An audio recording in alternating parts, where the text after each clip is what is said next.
Hello, my name is Hakon and welcome back to another little Zoia tutorial. And today this is my first video where I take a little bit more of a structured approach to demonstrating the possibilities, the constraints, limitations of using the MIDI Fighter Twister by DJ Tech Tools, an absolutely excellent MIDI controller, together with the Empress Effects Zoia. The Zoia, of course, an absolutely amazing do-it-all box. It can be an effects processor, it can be a synthesizer, it can be whatever you want it to be, really, as long as you can conceive of how to do it and you have CPU left to do it. So today I'm going to show you a little bit about how this works. The MIDI Fighter Twister, I did a separate video now about that. And if you want to just see an overview of what it can and can't do generally as a MIDI controller and how it works, how it's made, etc., I've got the video about that. I'll just put a link to that up here somewhere. And so I won't go into too much detail about how the MIDI Fighter Twister works in this video, but only how it pertains to the Zoia. Now, the one thing that I'm going to cover in this one is about setting up the modules for MIDI control on the Zoia specifically. And the reason I'm going to talk about this is that if you make patches that use MIDI control, it is quite a lot of work setting up all the different modules you need for each single CC input.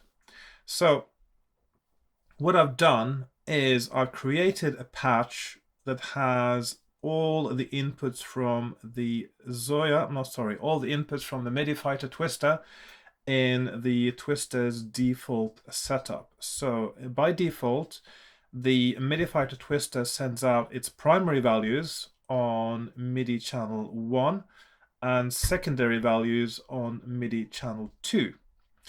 And on the first page of the MIDI Fighter Twister, it is encoders or CCs 0 to 15. Page 2, it is 16 to 31. Then it's 32 to 47, 48 to 63 on the last page. Always channels 1 and 2. You can go into the setup for the MIDI Fighter Twister and change this to anything you want, and also how the different encoders behave. But it takes a long time to set up the modules on the Zoia, and the reason is that when you create a MIDI interface module, MIDI CC in, you have to go in and select MIDI channel 1 or 2 in this case, and then you have to scroll down to get the controller. Once you get quite high in the numbers, there's quite a bit of scrolling going on, and for every single module you have to do this.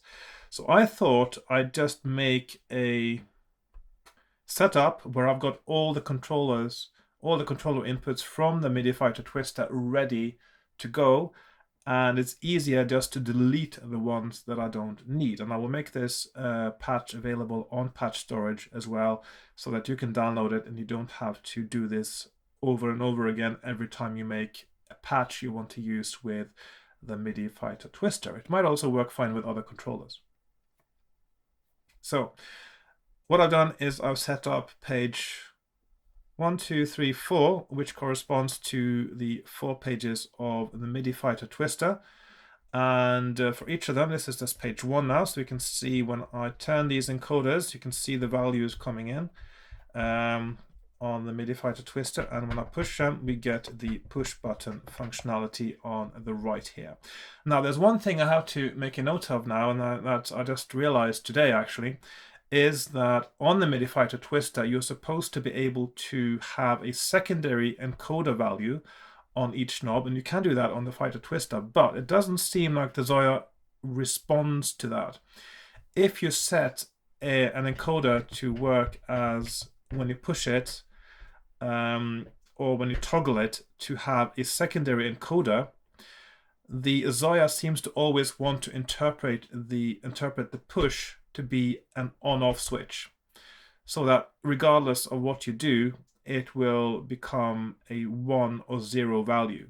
So I've set it up in a way that, so basically when you use it with a Zoia, you get 64 encoders and 64 switches, which is perfectly fine. That is a lot, and probably enough to get you started and doing almost anything you want to do with a controller. So now these are all on-off switches. As far as the Zoia is concerned, values of 1 or 0, and the primary function here is as an encoder, which goes from 0 to 127. Of course, it's a 7-bit MIDI, which turns into discrete values on the Zoia. I'll just show you that now. So if I go in here, and you can see it, the first value is 0.0079, so that is 1 divided by 128. And then it jumps up one step at a time. So I'm going to talk more about in future videos about how to make the encoders work in a more smooth fashion, because now you have 128 steps rather than a smooth encoder. This is one of the limitations of the old MIDI standard. But there are ways to get around it, and I'll get into that in future videos. Now, there is one particular item that I need to point out as well. I'll just go to page 2 now. We can see it's the same, same thing is fine here. We can see the encoder values being registered. But there is a particular item on page 4 now I want to talk about.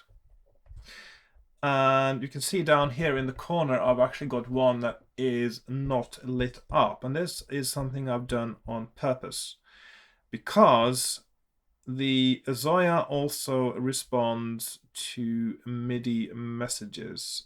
And I'm not going to show you that now because I've already disabled it. But on the default MIDI channel for receiving a program change and MIDI messages on the Zoia, which is channel 1, if you send a CC value on CC60, which corresponds to this button here in the standard MIDI Fighter Twister setup, that triggers the bypass button. So what happens when you increase this value, it doesn't happen now because I've disabled it, is I've actually just moved it to the neighboring controller there actually. I've not disabled it because I'm not sure if you can actually do that in the setup, but I've just made it obvious that that's not in use, and it just controls the same as a neighbor there. But if this had been CC60, what would have happened is when it passes the middle point, when it passes 64, that works as a toggle on the bypass button. So if I'd had this set up now for CC60, that would have turned green, bypass would have been off. And if I went past 64 again, it would have been off. So it sort of would toggle it every time you go. I think it's every time you actually go up from below 64 to above 64 that it toggles. And 127, the full value on the encoder, would be the same as bypass being off. So it's on. So it's always on when you're at the full one, and it's always off when you're at 0. And it sort of toggles on the halfway point. So that is a controller that I'm not going to use on my MIDI Fighter Twister. If you want to use it, you can set it up for it, but I'm not going to be using that. The MIDI input here is still there in this patch. So that's the only sort of odd one out here. Another thing to note is that the Zoia does respond to program change messages, and as far as I know, at least I haven't seen that in the setup for the MIDI Fighter Twister, it does not send out program change messages, which would have been nice, but it's not a must, and usually I don't need that at all. Because on the Zoia particularly, I want to do everything within one patch. I'm controlling one patch with the MIDI Fighter Twister. I don't want to suddenly jump to another patch. That would be quite a complex setup. So those are the constraints on how that works, and otherwise this is quite a straightforward little patch. Got all the MIDI inputs you need to have the Zoia be controlled by the MIDI fighter twister, and I would recommend deleting the ones you're not using because they do take up a little bit of CPU.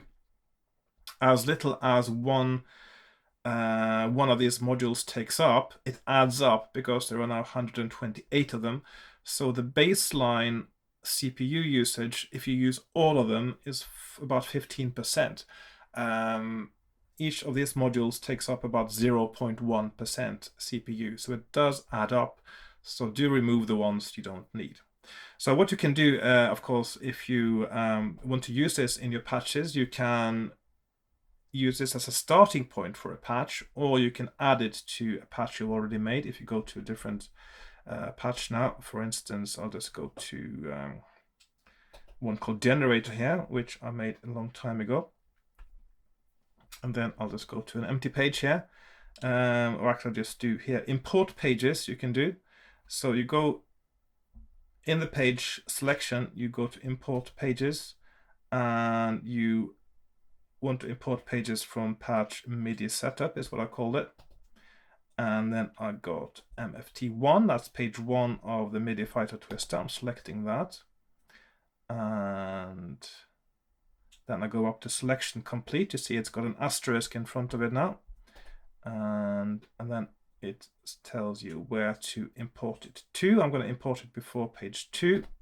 So it comes at the end. And then you press save, like so.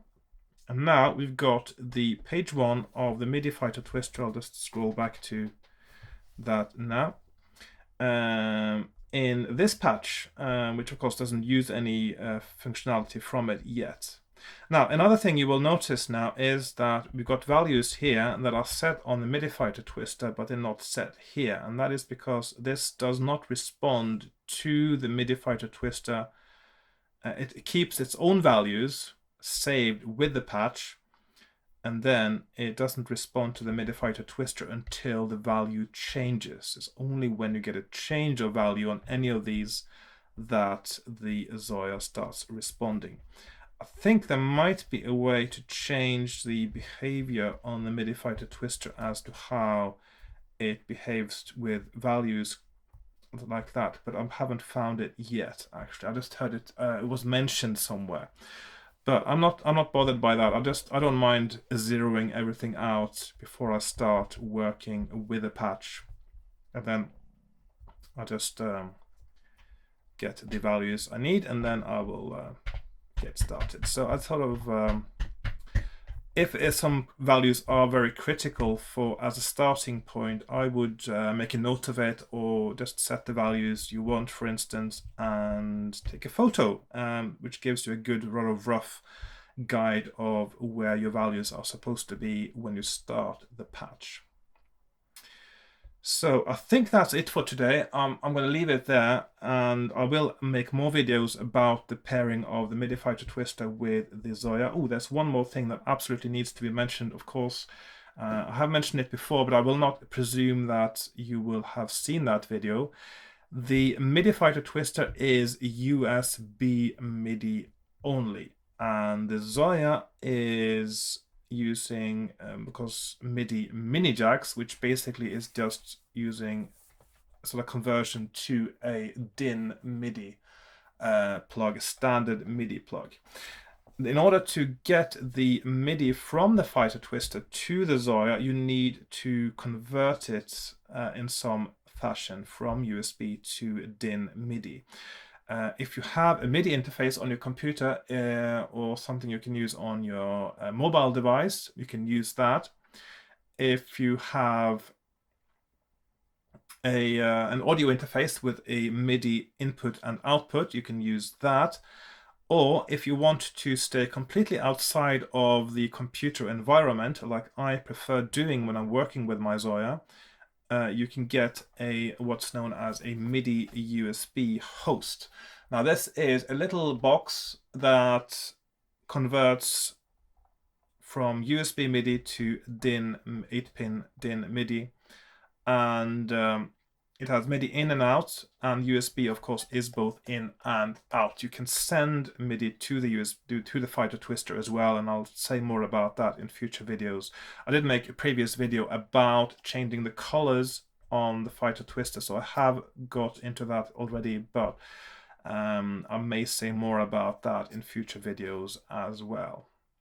So, a Midi USB host, very useful. This is one from Kenton, which isn't the cheapest one available, but I just wanted to support a bit of UK electronic manufacturing by buying this, and also having the peace of mind to know that if something goes wrong with this device, I can just send it back to England rather than having to send it to China, or in most cases you would just throw it away and buy a new one if you bought something more cheaply from somewhere else. So I'm quite pleased with this. It works well, USB powered, got its own, came with a power adapter, and it's working fine. Now, the only improvement would have been if it had two USB inputs, of course, but you can combine this with other kinds of MIDI routers and MIDI hubs and things like that.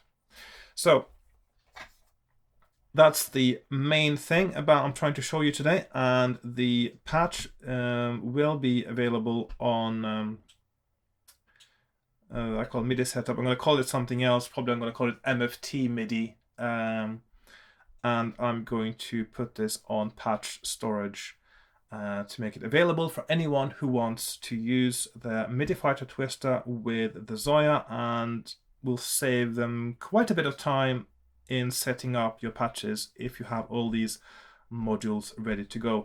Another thing, of course, if you're only using page 1 of this, for instance, you can just delete the whole page as well on the patch.